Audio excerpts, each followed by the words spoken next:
Hello and welcome to the John Ark Show. Today we're going to interview former adult star Jenna Presley, who is now known as Brittni De La Mora. She is now a minister at the Cornerstone Church in San Diego, where she resides, helping other people leave the adult film industry and improve their lives. She is now a minister at the Cornerstone Church in San Diego, where she helps people attempting to leave the adult film industry so that they can improve their lives. Before we begin, I want to encourage you to subscribe to our channel for free. You can also like, comment, and follow us. We're going to have a lot of great celebrity interviews coming up, so make sure to click on that notification bell so you can be notified every time we upload a new episode. Also, we ask that you post a link to today's show on all your social media to help spread the word. Now, let's say hello to Brittni De La Mora. Hi, Brittni. Welcome to the John Ark Show. How are you today? Doing great, John. Thanks for having me. Excellent. So, Brittni, you've had a really interesting life and you've managed to overcome some incredible obstacles. Tell us how you got into the adult film industry at the age of 18. When everybody else is thinking about the prom, you went in a different direction. Yeah, well, we'd already done prom. I graduated high school. I was in college, and I was just honestly, I was overwhelmed with working full time and college full time.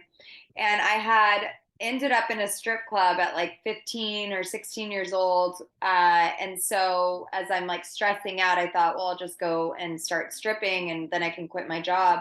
And so I do that. And then there were a couple producers that came in one night and they said that I was beautiful and that I was destined to be a star and that they made romance movies. And so they said if I was ever interested to give them a call. And so I kind of just thought like, well, why not, take it one step further. And so I ended up giving them a call the following day and I got into the adult film industry and I was there for 7 years.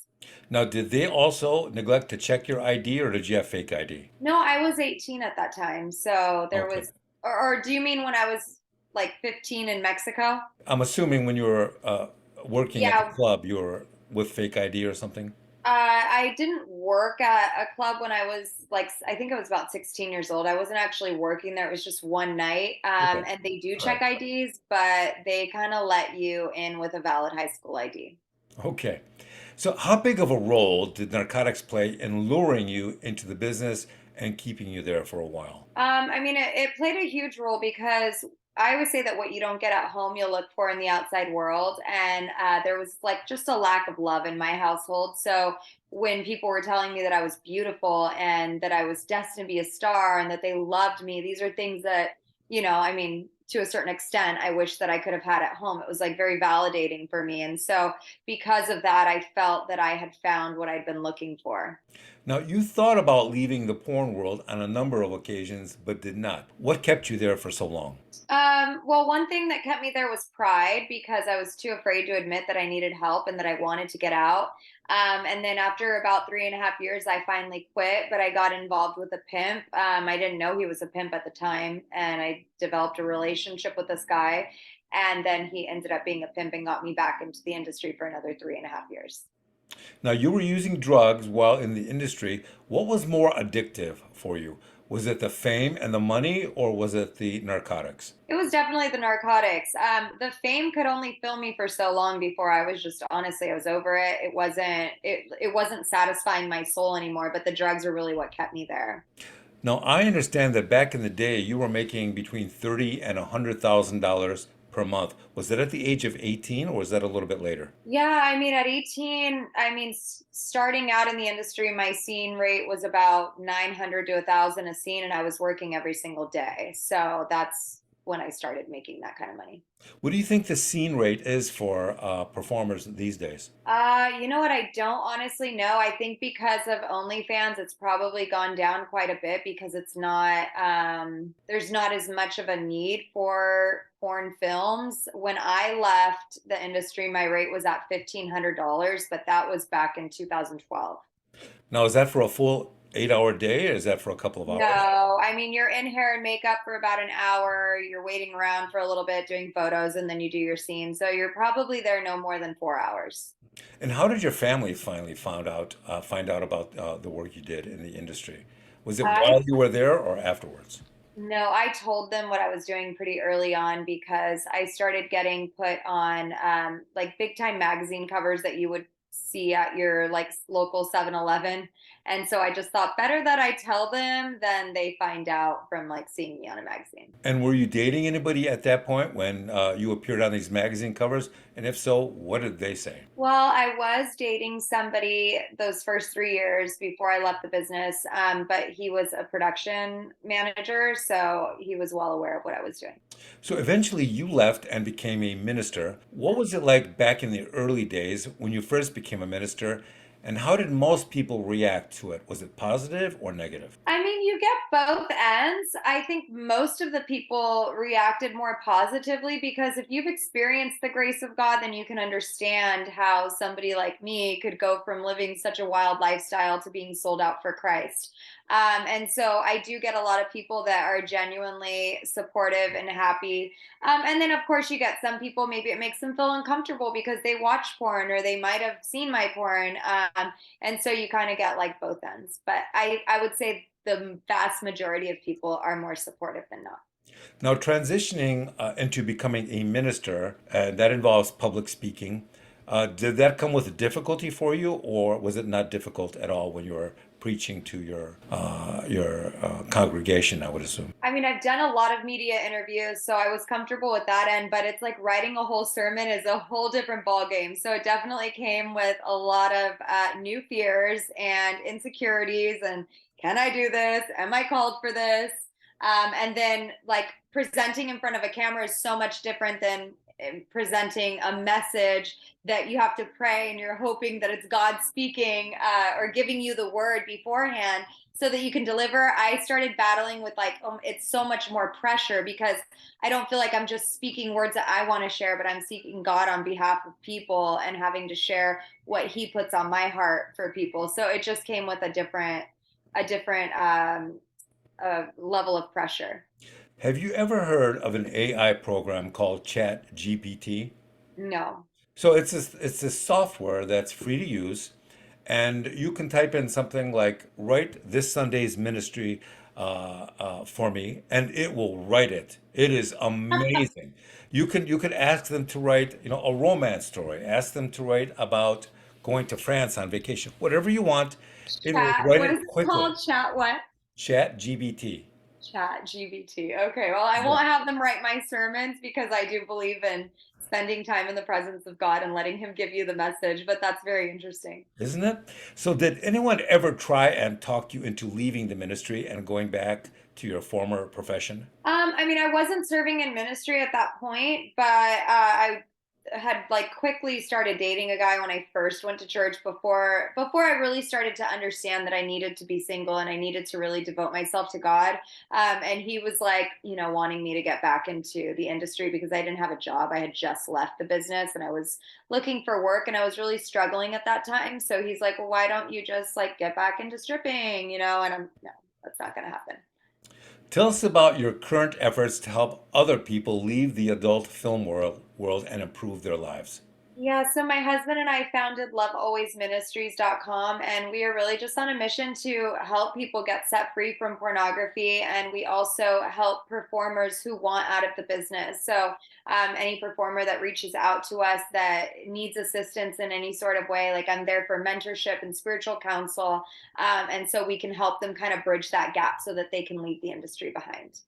Now, when you convince people to get out of the industry, how hard is it to replace the huge income they were making in the business before? It sounds like it would be almost impossible to go from that income to a normal income. Is that the case or is that not the case?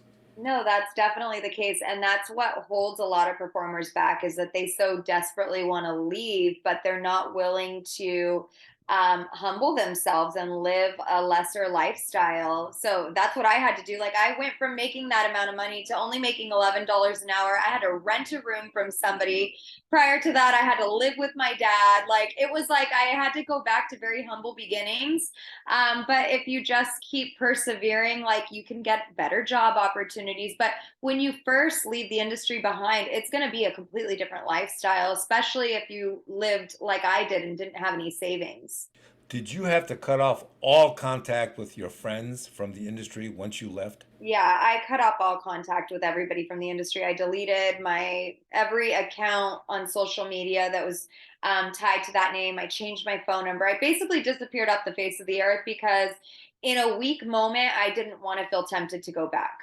Now, let me get your opinion on something. A lot of people assume that a beautiful woman can pretty much go out and find a doctor or a dentist or some well paid plumber and get married and live a pretty good life. If so, why didn't you or other people in the industry simply do that? Or is that a myth? Is that not as easy as it sounds? I mean, I'm sure it's possible, but you have to know like your value, your identity, your worth. I think that when you come from an abusive childhood, emotionally, verbally abusive childhood, or like many of the other performers, they were molested or some were raped, and really had some real trauma in their souls. It's hard to see yourself as worthy of even being a wife. And so you end up settling and selling yourself short, and selling your body for money. How much more gratifying and healthy is your life now that you're working in the church? Yeah, it's amazing. I have been out since 2012 and I have had consistent joy. My life, like, I'm not just like trying to survive in life anymore. Like, I'm genuinely thriving. And that's because the condition of my soul, like, I've been healed, I'm set free, I'm pure hearted. I don't dabble with drugs or anything like that anymore. I don't need those things to fill me because of my relationship with the Lord. So my life is so much more rewarding now that I have Christ. Now that you're out of the business and you're not taking drugs, have you ever thought about going to the gym on a regular basis? Does that appeal to you or no? I do, yes. Actually, I go to the gym 5 to 6 days a week. Yeah, I think that's just, really powerful. I really do. I think that helps a lot of people. Yeah, Um, I think everybody needs a healthy lifestyle. Like, even like after pregnancy, I had gained a significant amount of weight, which I've lost, but it's like just carrying around that extra 15, 20 pounds, it really takes a toll. You just feel heavy and you don't feel your best. So, you only have one body. And so I encourage everybody, all of my close friends, like take care of it, eat healthy, like watch what you're putting into your mouth, work out. Like it's really good for you. I just started a while ago. I just started eliminating carbs from my diet and just eating Okay. meat and vegetables, and I Yeah. feel unbelievable now. Just Yeah, just probably that super alone. energized. Yeah. Hmm. So, without revealing any names, do you have a success story that you can tell us about where you were able to successfully help someone exit the adult film world? Yes, there was a gal who I've shared her story on our YouTube channel. Her name is Melinda. I can share her name because she's shared her story. But incredible woman. She was in the industry, reached out to us for help, and now she is living far far from California, far from the porn world, and she is married. Well, about to be married, has a beautiful household, family, working, and doing just really great things with her life. They say opposites attract. And the first time you met your husband, I think you mentioned elsewhere that he was very straight-laced.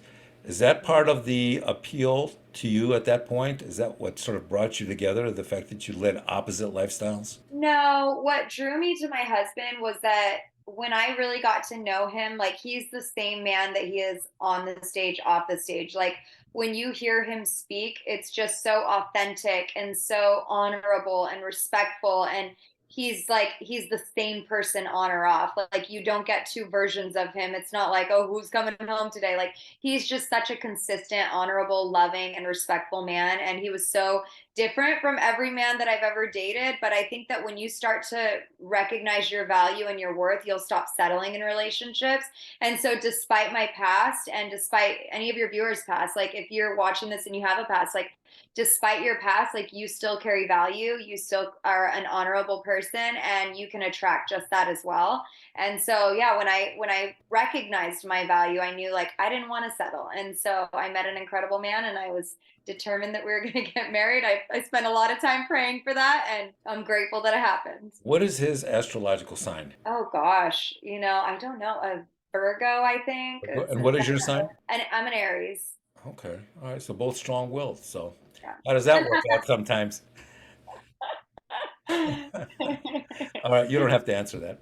So What'd you say? I said both strong-willed. How does that work out sometimes? Oh, you said we're both strong-willed.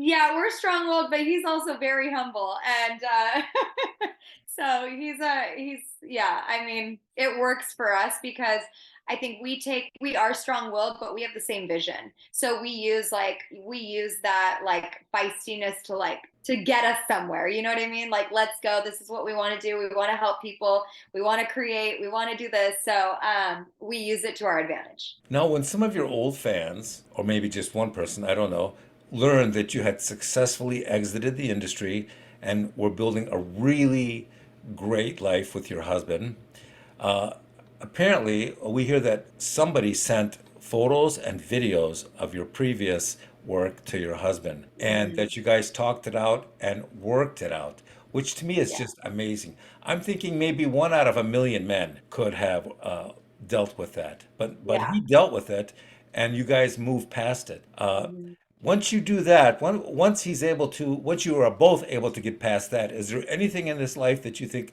uh, you couldn't get past with your husband, or are you guys now bulletproof?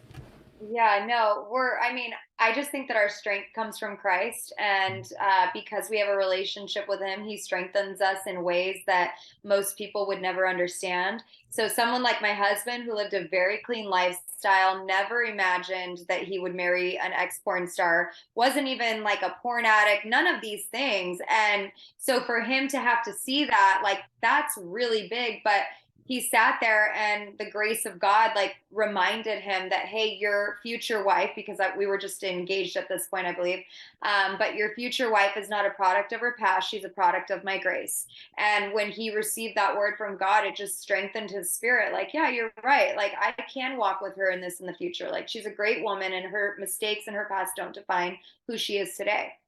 Did you guys ever find out who sent those photos or videos? Yeah, I mean, it's not that no one we know personally, I'm sure, but people send them. I mean, they still do to this day from their Instagram accounts. So, and I mean, they may have fake accounts. I don't know, but honestly, I'm like, it's been like 10, 11 years since I've been out of that business, y'all. Like, you guys could stop now, but it is what it is. Now, when you left the adult industry, I mean, you left the adult industry successfully, Mhm. but there are a lot of people out there today working in a lot of shady professions, criminal professions, and things are going really badly for them. What would you say to them to encourage them to exit those professions and get into something safer and healthier the way you did? Yeah, I mean, the biggest thing for me when I left porn behind, and I had started working in real estate at one point, and I remember saying, like, this is a career that I can actually be proud of. Like, I was so excited closing escrows with my clients, and it was something that I was genuinely proud of. And when you live a lifestyle and you're a criminal, or you're dealing drugs, or whatever you may be doing, you're stripping, or you're a pimp, like these aren't things that you can actually be proud of. They might make you money, but do they really give your soul contentment? Like at the end of the day, when you lay your head down on your pillow, are you genuinely happy?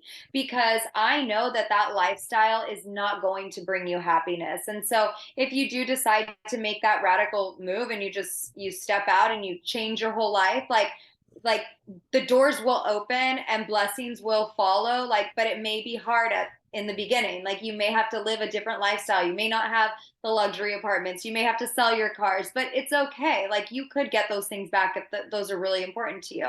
But the reality is that like you're not going to be able to rest your head well and in happiness like when you're living a criminal lifestyle. Now, this is interesting because you're an individual who's had success in three career paths: in the adult world, in the real estate sector, and as a minister. Which of your personality traits do you attribute your ability to succeed in all those careers? I've always been very driven, and I see myself as an overcomer in every scenario. I mean, there was a point where in the industry I lost hope and really wanted to end my life and commit suicide, but by the grace of God, I found some strength to not do so. But I genuinely see myself as an overcomer. Like, I don't let people bring me down. I'm not a small thinker. Like, I always think very big. Like, I think on just a different level than I think other people do. Not everyone, but I mean, a lot of like people that I've been around where I'm like trying to challenge them and encourage them to think bigger and like evolution, like you can evolve, like your life, you can evolve. You don't have to stay stuck. And I've always just believed that for myself, that whatever I put my mind to, like I can accomplish and I can be successful in. Do you believe that many of the problems in the world, the growing problems in the world, now could be overcome with a little bit more spirituality and religion? It seems like ever since they took religion out of the school systems and they're trying to remove it from the culture, it seems like things have been going in the wrong direction. Oh, what do you think? Yeah, absolutely. I mean, God is the very definition of love. And when people don't have a relationship with God, when we remove God out of the equation, like God is our creator, how could we remove the very one who created us from the equation? In doing so, we choose to follow a sinful life, a dark life, and dark lives. Um, like will always produce things that like we see in the world right now with abortions at full term, and people like just being okay with going and shooting up schools. Like these things are very evil, they're very demonic, and I definitely believe that we need to bring God back into the equation, because these things are all heart issues and it's only God that can heal the heart. And now some states are pushing post-birth abortions so that they can source the child's organs and sell Yeah, that. That's a it's fortune. But that tells you how insane it's becoming. So, well, before we wrap things up, is there anything you would like to promote or tell people about? I mean, everything is on our website, lovealwaysministries.com. My husband and I have written books. If you're struggling with pornography and you want to check out, we have a 40-day devotional. It's called Stop Searching and Start Living. It's 40 days of tools to help you overcome lust and porn. We also have our book, A Call to Purity. We have a course on there. We have a free course if you're single. I mean, we have so many resources on our website. So I just encourage you to go over and check out lovealwaysministries.com. Well, Brittany, I want to thank you for coming on the John Ark Show, and I want to wish you and your family all the best. Bye bye. Likewise. Thank you, John.